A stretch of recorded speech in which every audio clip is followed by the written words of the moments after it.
The US is setting up an international coalition aimed at supporting rebels in their struggle. The so-called Friends of Democratic Syria will involve countries willing to prop up the opposition and pile more pressure on the regime. Direct military action is ruled out, but reports suggest that British and Qatari special forces are already in the conflict zone. And while the US and its allies criticize Russia for supplying military hardware to Damascus, there are now calls from American lawmakers to arm the opposition. As RT's Marina Portnaya reports, the region's already being flooded with firepower made in the USA. At the United Nations Security Council, America holds one permanent seat. But when it comes to weapons, the world's largest arms exporter is often seen as sitting on two chairs. They say there isn't an international embargo on arms preventing them from doing that. That is a fact. But that doesn't change the immorality of supplying a dictatorial regime that is killing its people in massive numbers every day. And we are deeply concerned about that. As U.S. officials continue publicly scolding countries over relations with Syria, critics say the accusations are being thrown from a tremendous glass house. The U.S. is hugely hypocritical in this regard because they've long been the largest arms dealer, and most of those weapons that the U.S. has sold historically, more than $400 billion worth since the 1960s, have gone to the Middle East. And you can't argue seriously that it's made that region any more stable. In the past few years, nearly 50% of U.S. weapons exports have been flowing to the Middle East.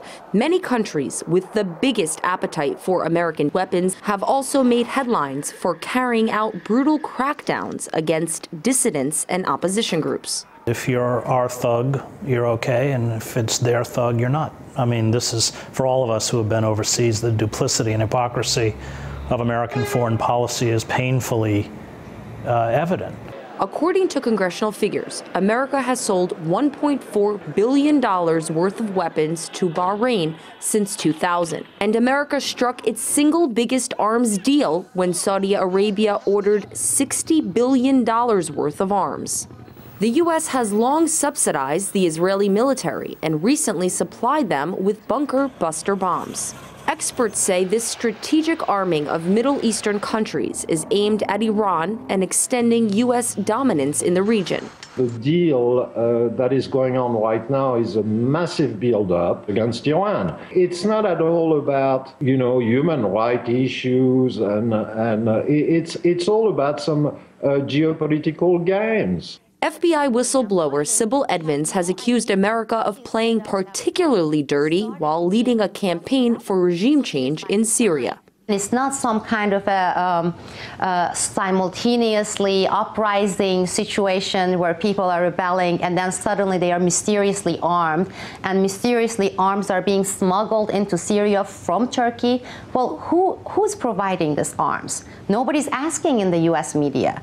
Well, these are U.S. arms shipped to Turkey. This as the U.S. military complex, flush with record revenue, continues to lobby its interests on Capitol Hill. Arms manufacturers are some of the biggest companies in America. They're some of the most powerful. Lockheed Martin, not only do they make and sell arms for the Defense Department and around the world, they're a federal contractor in many other levels. They're even involved in elections. This statue outside the UN headquarters is a symbol of global peace and nonviolence, but critics say the idea has been twisted by the U.S., which goes around advocating peace while arming countless conflicts, all for the sake of profit.